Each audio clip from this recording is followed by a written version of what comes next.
पुढच्या महिन्यामध्ये राज्यातल्या प्रमुख 10 महापालिकांच्या निवडणुका होणार आहेत। त्यापैकी किती पालिकेमध्ये युती होऊ शकते आणि किती पालिकेत युती तुटू शकते याची सध्या जोरदार चर्चा सुरू आहे।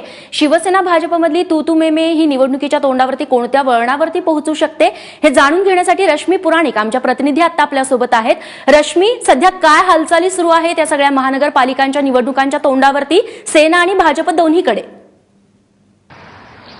रेश्मा, आपण बघतोय की एक पॅटर्न आहे जो विधानसभा निवडणुकीपासून आहे की निवडणुका जवळ येईल तोपर्यंत शिवसेना किंवा भाजपा हे स्पष्टच करत नाही की किती जागांवर आपण लढणार आहोत, किती जागांचे प्रस्ताव दिले गेले आहेत। फक्त बातम्यांच्या ह्या पुढ्या सोडल्या जातात की आम्हाला इतक्या जागा हवेत किंवा आमचं हे टार्गेट आहे।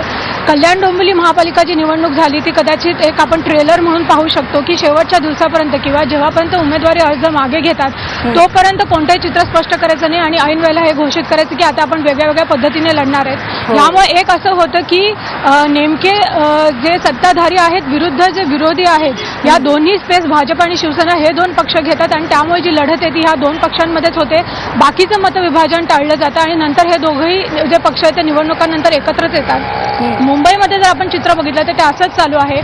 24 डिसेंबरला आपण बघतो की पंतप्रधान आले होते आणि मुंबईसाठी पुण्यासाठी महत्त्वाची जी शहरं आहेत त्यामध्ये शुभारंभ झाला अनेक कार्यक्रमांचा। नागपूरमध्ये देखील काल मुख्यमंत्र्यांनी केलाय आणि आता ज्या नगरपालिका आणि नगरपंचायतींच्या निवडणुकांमध्ये झाल्या त्यामध्ये भाजपा हा नंबर 1चा पक्ष आलेला आहे। भाजपासाठी ह्या महापालिका निवडणुकांमध्ये काहीच गमवायचं नाहीये, झालं तर उलट त्यांच्याच जागा वाढणार आहे, त्यांचीच ताकद वाढणार आहे। त्यामुळे कुठे ना कुठे भाजपला आपली ताकद आजमावायची आहे, मुंबई असेल किंवा ठाणे असेल।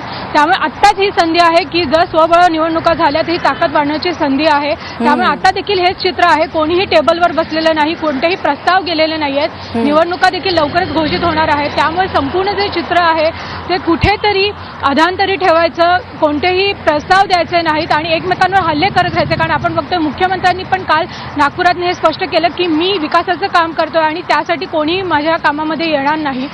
मुंबई भाजपतर्फे पण हे सतत सांगण्यात येते किंवा किरीट सोमय्यांनी देखील ही भूमिका स्पष्ट केली आहे। त्यामुळे आपण बघतोय की अजून निवडणुका घोषित झाल्या नाहीयेत आणि कुठूनही दोन्ही पक्षांकडून तेव्हा भाजप सध्या ठाण्यात जशी स्वबळावरती बोलण्याची भाषा करते तसेच सगळीकडे संधी बघतायत की कोण कुणाचं बलाबल कुठे जास्त आहे आणि त्या अनुषंगाने आता येत्या पुढच्या काळात डेडलाईन पर्यंत तरी यांची युती घोषित होईल किंवा तुटणार हे स्पष्ट होऊ शकेल। रश्मी, धन्यवाद तू दिलेल्या माहितीबद्दल।